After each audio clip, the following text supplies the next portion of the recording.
I have some breaking news coming out of Georgia and New York City. A big revelation has come forward in the Fani Willis versus Donald Trump Georgia court case, and you'll never believe what the judge was trying to hide. AG Letitia James of New York tells Donald Trump's legal team that she will not give him more time to appeal his case and that she will begin seizing his assets if he doesn't pay almost $500 million immediately. Joe Biden proves he's a liar, trying to trick voters by now saying this Texas border crisis must be shut down using my presidential authority. Thank you guys so much for liking and sharing these videos. It really helps me out. So thank you so much. Good morning, good morning, good morning. I'm on early because I've got to head off to another doctor's appointment. I would appreciate any well wishes from you, but let me jump right into the news. During a private fundraiser, President Joe Biden reportedly let loose and called Russian President Vladimir Putin a son of a bee. Now, this is a G-rated show, but you guys know what I mean. And then bashed on Donald Trump for creating MAGA Republicans, that they are the worst thing for America. Now, in response, Vladimir Putin's spokesman, Dmitry Peskov, stated Biden was trying to look like a Hollywood cowboy, but claimed that he had failed to do so. But in all seriousness, Vladimir Putin said, Joe Biden, you have no tact. You should not talk about other global leaders the way that you did. Now, speaking of the election, former President Donald Trump has claimed that he has an idea of who his VP may be. Shockingly, Florida Governor Ron DeSantis appeared on the list with others. He also named Vivek Ramaswamy, Senator Tim Scott, Kristi Noem, and even though these were his top picks, he also allowed for the name Tulsi Gabbard.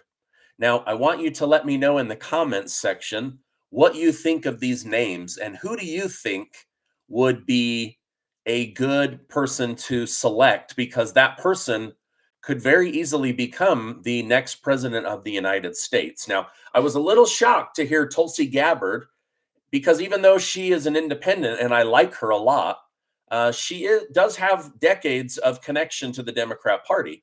I was also a little bit shocked to hear Ron DeSantis, because they have such bad blood between the two. Even though I like Ron DeSantis, but I wasn't going to vote for him for president. But let me know in the comments, please, what you think.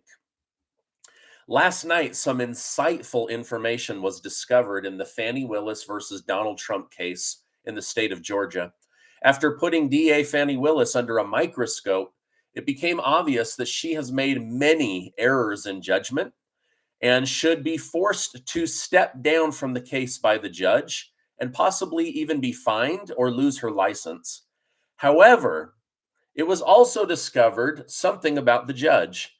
Judge Scott McAfee donated to Fani Willis's campaign when she ran for district attorney. Now, everyone is allowed to vote for whom they want and to donate to whoever they want. But Judge Scott McAfee didn't disclose this fact or recuse himself from the case. Many are calling for him to be removed from the case, or at least to remove Fani Willis for her bad behavior. But judges have to disclose if they've made political donations, because it could be a conflict of interest. And he chose not to disclose that. Now, in fairness, this doesn't mean that Judge Scott McAfee can't be impartial or follow the rule of law.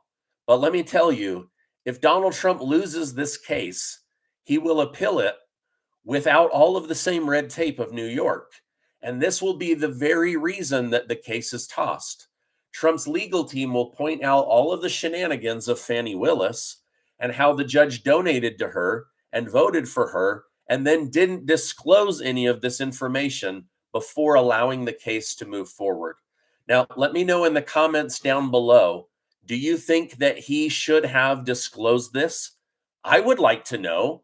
If I were being, possibly sent to jail for the rest of my life if the judge had donated to and voted for the very state prosecutor that was trying to put me into jail for the rest of my life. But I want to hear from you guys. Please let me know. All right. Now, Trump's lawyer, Alina Habba, has responded to New York Attorney General Letitia James' threat to seize property from Donald Trump to pay almost $500 million in fines before he can appeal his court case. During an interview with Fox News, she stated, if Leticia James thinks she's going to take him down, if that was her goal, which we all know very well it was, and she got a strong assist there in court. But I will tell you this, that goal will not be successful. And that is the message I can give to everyone listening here. It will not be successful. Now, while I respect the optimism, the judge in Trump's case just rejected his request to delay enforcement of this money for 30 days. Now, imagine charging someone with $500 million, not allowing them to appeal their case unless they come up with $500 million, and then not giving them a 30-day stay to get their financials in order so that they can actually pay the fine. But you guys know what? This is going to backfire big time. Now, after receiving a lot of blowback, New York City Mayor Eric Adams has decided to scale back funding for illegal immigrants in New York. I wonder why he would do that. On average, only 3 out of 10 New Yorkers approve of Adam giving away their tax money to illegal immigrants. Oh my gosh, could this have something to do with getting votes? Now, it's not just New York City. In Chicago, residents raged during a city council meeting about the exact same issue, which is that officials are spending hard-earned taxpayer money on people who don't belong in the country. During the meeting in Chicago, one man stated, the city council members who are so concerned should donate their salaries to the cause like a real public servant should.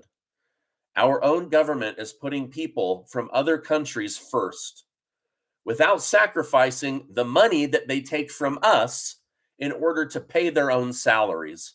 Now, this is just proof that they do not care about us, but they care heavily about their agenda to completely remake the United States of America. Now, I want you guys to let me know in the comments. Can you imagine anybody giving up their salary for the cause that they're trying to push forward with taxpayer money? I mean, last I checked, only Donald Trump gave up his salary when he served as president, but none of these people in New York or LA or Seattle or Chicago are giving up one dime of their money as they allow illegal immigrants to overrun our cities. It's crazy. Let me know down below. Say yes if you think that they will give up money, their own money, and say no if you know for a fact they will never give up their salaries, not even for one thing that they believe in. Now, there is talk that this agenda may be too extreme for voters. Godoy. But according to Politico News, the Biden administration is considering a string of new executive actions and federal regulations in an effort to curb migration at the Texas and Arizona southern border. While some may doubt this leak, Politico credited 3 separate sources with giving them this information. The facts are simple, and Biden can't ignore the facts. Just like in New York and Chicago, people all across the United States are becoming pissed as Biden puts illegal immigrants before our veterans, before our children, before taxpayers, and before our seniors. Now, Biden or his handlers are starting to realize that they have to backtrack and they have to admit that they have lied to the American people in order to keep him in power. Now, honestly, I'm hoping that he will use executive authority to shut down the Texas border for 2 reasons. One, it's the right thing to do. This is remaking the United States of America. This is putting extreme pressure on our work system, on our welfare programs, on our social security programs, on our police programs, on our school programs. It's going to change everything. Some people are saying for at least 2 decades. The second reason is Biden will be forced to expose himself as the liar he is after pretending for 3 years there was no crisis at the Texas border, then pretending to have no authority to defend the nation. It's your only job. Defending the United States is your only job. And he's saying, oh, the American people didn't give me this authority. The Constitution doesn't give me this authority. Well, we would love to take that authority back from you, but you have it, so use it and protect our country. Okay, now, Democrat Representative AOC caught wind of the news and has already issued a public rebuke of the reported plan. She stated, doing Donald Trump's impressions isn't how we beat Donald Trump, and claimed that we should keep the asylum law that currently exists and allow more illegals to flood the country. Under the current administration, anyone can claim asylum without needing to provide proof that they're under attack in their own country. Now, under Donald Trump, people who claimed asylum couldn't wait in the United States. They weren't put up in posh hotels, given 3 meals a day, given $1,000 a month and $10,000 in cash. They were actually deported and told, you must wait in Mexico or seek asylum in a second party in a different country, right? All right, now, this is crazy. Speaking of Representative AOC of New York, this is someone who will never give up her pay, not even for one cause that she says she believes in and fights for you for. Did you know that AOC makes nearly $200,000 a year and tells people privately that she can't live off this little money? This lady doesn't have kids. She's not married. Like, why can't you live off of $200,000? It's 4 times the national average. So she's telling families, married people, people with kids that make on average $50,000 to suck it up and allow her to be their representative while she sits back and privately complains that she can't afford to live on $200,000 a year. Kelly Harshman, thank you so much for the super chat. You're amazing. It's seriously, it's you guys. You are the amazing ones. I'm just giving you guys the news. Now, let me know in the comments down below, would you ever vote for AOC? If you would, I want you to say AOC. And if you wouldn't, I want you to write no. And if you'd like, you can write hell no. All right, now on the other side of the political aisle, Republican House Speaker Mike Johnson blamed the sudden change of heart Biden's having on the upcoming election. Mike Johnson stated, after tens of thousands of Americans have tragically lost their lives due to fentanyl, after countless unaccompanied minors and young people have been subjected to human trafficking, the president suddenly seems interested in trying to make a change using his legal authority that he claimed recently didn't exist. Like Speaker Mike Johnson, every one of us see through these lies. We know that this isn't about keeping kids from dying of fentanyl or children from being violated and trafficked. This whole thing is about keeping Joe Biden in power. He doesn't care how many people overdose or how many families or communities it wrecks. All he cares about is power. Now, if you want to see just how quickly things are starting to change, look at the mainstream media. For instance, the New York Times just posted an article fact-checking Joe Biden's economic talking points. In the article, author Angelo Ficera highlighted a multitude of instances of Biden overestimating his impact as president. Instead of arguing that Ficera was wrong, MSNBC host Claire McCaskill stated, It is ridiculous that the New York Times fact-checked Joe Biden on something. Like, what? This is the whole point of the press, is to keep our government honest. Listen, if there were no journalists like me or Tucker Carlson or others, who would keep the government honest? The answer is nobody. The government doesn't even keep the government honest. And now she's mad, saying, how dare they fact check Joe Biden? I'm sure she would rather that they just fact check President Donald Trump.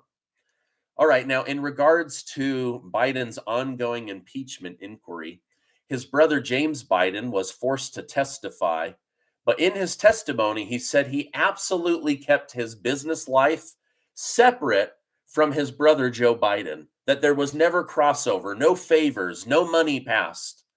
Shortly after the testimony, the White House released a statement calling for Republicans to drop the baseless smears and to focus on issues that actually matter to Americans. However, I think as they continue to dig into old James Biden, they're definitely going to find this man has many skeletons in his closet. All right, now, I appreciate you guys coming on. I love you. Thank you for allowing me to be your source of truth and news. I have to run off to a doctor's appointment, but I want to remind you guys that you are amazing. Please give this video a like and hit that subscribe button. I want you in my community. So please hit that subscribe button. I'm going to leave a video here from yesterday that you definitely need to watch. Hey, thanks so much, and I will see you on the next video.